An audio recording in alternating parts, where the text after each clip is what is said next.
Halo, gimana kabarnya Sobat Meng? Pastinya sehat dong? Kembali lagi sama aku Mas Al. Di video kali ini aku akan mengulik tentang misteri hilangnya pendaki Gunung Slamet pada tahun 1985. Konon tragedi ini sempat menghentak dunia pendakian gunung. Bahkan puluhan personil dari beberapa elemen pun dikerahkan untuk misi pencarian ketiga pendaki ini, tapi hasilnya nihil. Mau tahu seperti apa ceritanya? Ikutin terus ya.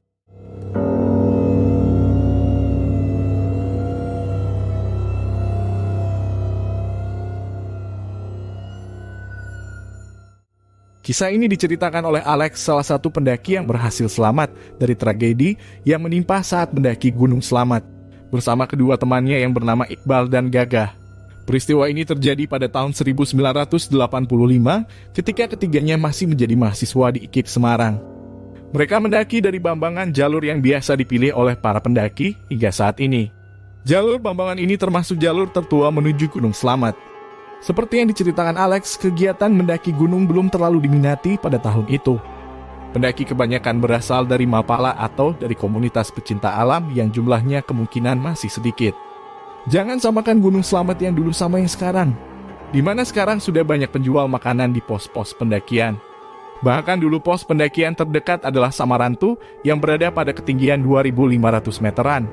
Sekarang, sebelum sampai ke Samarantu, pendaki bisa istirahat di 3 pos pendakian. Samarantu sendiri sekarang dijadikan pos 4. Mungkin untuk mengakomodasi banyaknya pendaki, maka jalur pendakian selalu dikondisikan. Kala itu informasi tentang jalur pun masih terbatas sekali, demikian juga dengan kelengkapan alat mendaki. Belum lagi ilmu tentang bertahan hidup di hutan. Hanya pendaki profesional saja yang bisa menguasainya karena masih minimnya ilmu tentang itu. Mungkin itu sebabnya jika tersesat di gunung resikonya besar sekali. Cerita ketiga pendaki asal Semarang itu dimulai dari Bambangan. Di sana mereka bertemu beberapa mahasiswa dari Universitas Jenderal Sudirman yang tergabung dalam UPL dan disarankan oleh Pak Kadus untuk mendaki bersama. Saat itu karena ada anggota UPL yang sakit membuat Alex dan kedua temannya jadi bimbang, takut tidak bisa sampai ke puncak. Pertimbangannya karena mereka sudah mengeluarkan uang cukup besar untuk bisa mendaki Gunung Slamet, jadi sayang kalau sampai gagal. Alex dan kedua temannya akhirnya melanjutkan perjalanan menuju Samarantu sebagai pos pendakian pertama waktu itu. Mereka sedikit terlambat sampai ke pos ini karena tidak menguasai medan. Hingga akhirnya mereka tersusul oleh anggota UPL yang mendaki belakangan.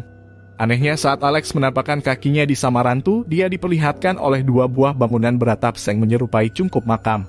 Dia bisa melihat jelas karena ada pantulan dari sinar bulan. Sementara Gagah dan Iqbal masih berada beberapa langkah di belakangnya. Alex mengira itu adalah bangunan sebagai penanda pos Samarantu. Begitu Alex mendekat, tiba-tiba bangunan itu menghilang. Ketiganya sempat berdebat mengenai fenomena yang baru saja dilihat sama Alex. Tapi tidak ada kesimpulan pasti tentang hal itu. Sementara di pos Samarantu, karena ada anggotanya yang sakit, maka pendaki dari UPL memutuskan untuk tidak melanjutkan pendakian.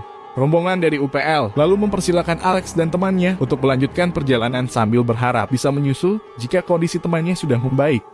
Setelah beberapa jam berjalan sampailah Alex, Iqbal, dan Gagah di Pelawongan, titik sebelum memulai pendakian ke Puncak Slamet. Lewat waktu subuh mereka meneruskan perjalanan dan jam 7 pagi sampailah mereka di Puncak Slamet. Di puncak, ketiga pendaki itu merasakan hawa dingin yang belum pernah dirasakan sebelumnya. Saking dinginnya bahan bakar padat yang mestinya dipakai untuk masak mereka habiskan di puncak untuk sekadar menghangatkan badan. Hawa dingin itu juga yang membuat seorang mahasiswa Jenderal Sudirman meninggal di Puncak Slamet karena hipotermia seminggu sebelum Alex dan kawan-kawan mendaki. Karena terbayang dengan peristiwa itu, mereka memutuskan untuk segera turun. Celakanya saat baru mulai turun datanglah kabut yang tebal. Jarak pandang yang hanya 2 meter mengakibatkan jalan ke arah Pelawongan tidak terlihat. Sebuah situasi yang sangat sulit dihadang oleh udara dingin dan kabut tebal. Perdebatan sempat terjadi di antara ketiganya terkait jalur yang akan diambil untuk kembali ke Pelawongan. Bahkan setelah melakukan pencarian jalur, hasilnya tetap sama, yaitu jurang. Menurut cerita Alex saat itu, jalur yang diambil terlalu ke kanan. Awalnya sempat berharap ada mahasiswa dari unsur yang menyusul dan bisa memandu jalan mereka untuk turun sampai ke Pelawongan. Tapi harapan itu sia-sia saja karena tidak ada satupun yang muncul. Faktor kelelahan, panik dan menipisnya logistik yang dibawa mengakibatkan ketiga pendaki ini tidak bisa berpikir dengan jernih. Yang ada di pikiran mereka pertama adalah keluar dari jebakan kabut karena sudah tidak bisa menahan dinginnya udara di puncak. Akibatnya mereka salah memilih jalur dan masuk ke dalam rimba Gunung Slamet yang sebelumnya tidak pernah terjamah manusia. Sebagai pemimpin, Alex memutuskan untuk menerabas hutan. Tanpa peralatan yang memadai dan kelengkapan lain, ini adalah sebuah keputusan yang nekat. Cuaca di puncak Gunung Slamet sampai hari ini memang sangat tidak bisa diprediksi. Badai dan kabut yang datang secara tiba-tiba bukan hal yang asing lagi. Karena itulah pendaki disarankan untuk tidak terlalu lama di puncak, karena perubahan cuacanya sudah sangat banyak memakan korban jiwa. Menurut cerita Alex, saat itu mereka memang hanya membawa perbekalan seadanya. Mereka hanya membawa ponco sebagai antisipasi jika terjadi hujan. Tidak ada tenda dan sleeping bag karena rencananya hanya tektok berangkat malam dan paginya langsung turun tanpa ada rencana untuk mendirikan tenda. Di antara mereka bertiga, Alex adalah paling senior, tidak heran jika dia ditunjuk sebagai pemimpin pada pendakian saat itu. Selain juga karena pengalamannya yang sudah lebih banyak melakukan pendakian ke gunung. Menjadi pemimpin dalam keadaan tersesat di dalam hutan rimba yang terkenal dengan kewingitannya ini bukanlah perkara yang mudah. Apalagi mengingat perbekalan mereka yang sangat minim sekali, bahkan sleeping bag pun tidak ada saat itu. Karena sama sekali tidak menguasai medan, maka berakibat pada terperosoknya Alex ke dalam lubang. Iqbal yang berusaha menolong justru ikut terperosok. Tragisnya karena berbenturan dengan Alex. Akibatnya kacamata yang dikenakannya pecah dan merobek pelipis matanya. Saat malam hari karena ketiadaan tenda, mereka hanya membuat bivak dari poncoy yang mereka bawa. Bayangkan di dalam hutan basah Gunung Slamet, dengan vegetasi yang rapat hanya berlindung menggunakan bivak tanpa sleeping bag. Apalagi tenda, pada ketinggian 3.000 meter. Keesokan harinya mereka mulai mengalami kejanggalan-kejanggalan. Ketika mereka merasa sudah berjalan berjam-jam, mereka mendapati kalau ternyata masih berada di situ-situ saja. Dan hal ini berulang terus hingga malam hari. Konon kata juru kunci Gunung Slamet saat itu ada jenis akar yang jika dilangkahi bisa menimbulkan disorientasi, entahlah. Masyarakat setempat menyebutnya oyot mimang. Sebuah kearifan lokal yang harus kita hormati bersama, karena keyakinan ini sudah diturunkan beratus-ratus tahun lamanya. Akhirnya mereka memutuskan untuk membuat bivak lagi. Malam hari udara cerah, Alex keluar untuk orientasi medan. Dia melihat kondisi hutan yang vegetasinya sangat rapat di punggungan gunung. Alex memutuskan untuk mencari aliran sungai dengan harapan bisa menyusurinya hingga sampai ke bawah, dan segera mendapat pertolongan dari penduduk setempat. Tapi keputusan ini berakibat fatal karena Alex tidak memperkirakan tinggi punggungan dengan aliran sungai yang ada di bawahnya. Lebatnya hutan tropis mengakibatkan pijakan licin karena berlumut. Kondisi penglihatan Iqbal yang sudah jauh berkurang karena kacamatanya pecah membuat dia terpeleset. Iqbal meluncur ke bawah, curamnya medan mengakibatkan benturan yang sangat keras dan membuat dia mengalami patah tulang di beberapa bagian tubuh. Saat itu Alex menemukan Iqbal di dekat aliran sungai dalam keadaan sangat mengenaskan. Tidak mungkin lagi bagi dia untuk melanjutkan perjalanan turun. Sebuah kondisi yang sangat menyulitkan bagi mereka bertiga karena mustahil membawa Iqbal turun dengan keadaan seperti itu, menurut mereka yang sering terlibat dalam aktivitas alam bebas. Keputusan untuk menyusuri sungai saat tersesat di gunung justru tidak dibenarkan, karena akan mempersulit tim SAR dalam menemukan jejak.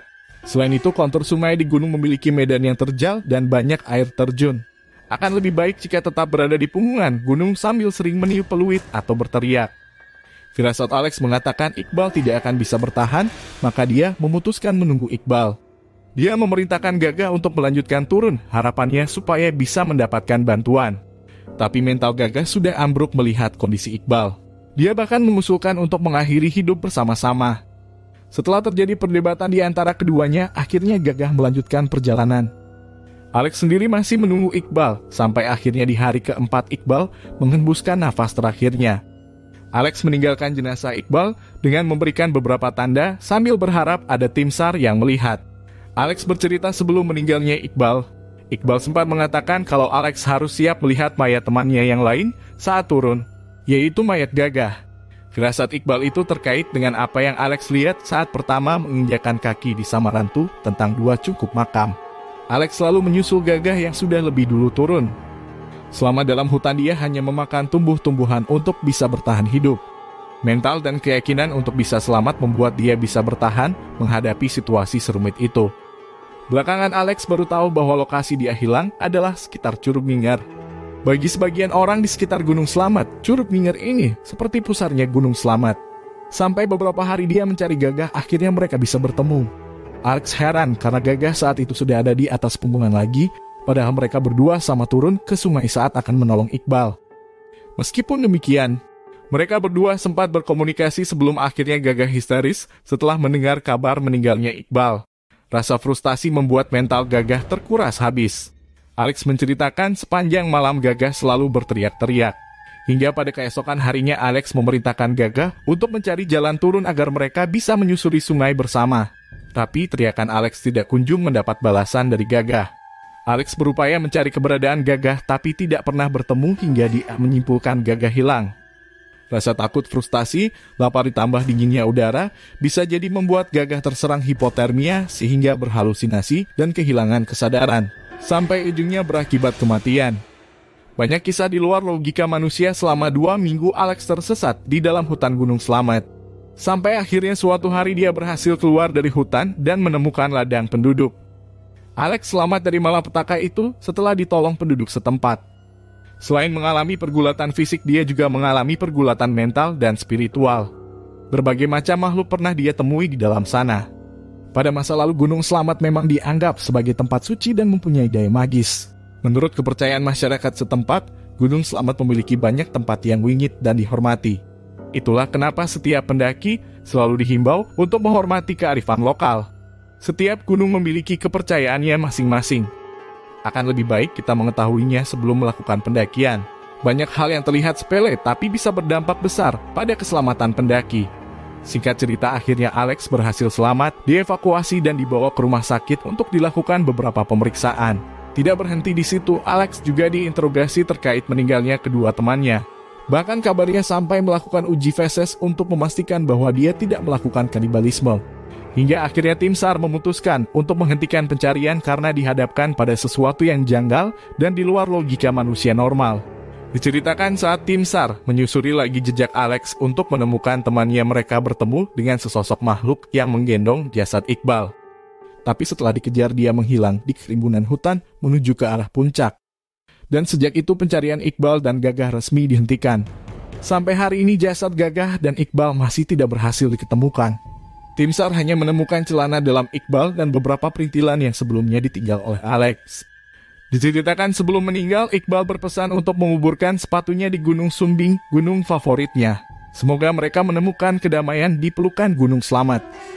Percaya tidak percaya, itulah misteri tentang hilangnya pendaki Gunung Slamet pada tahun 1985.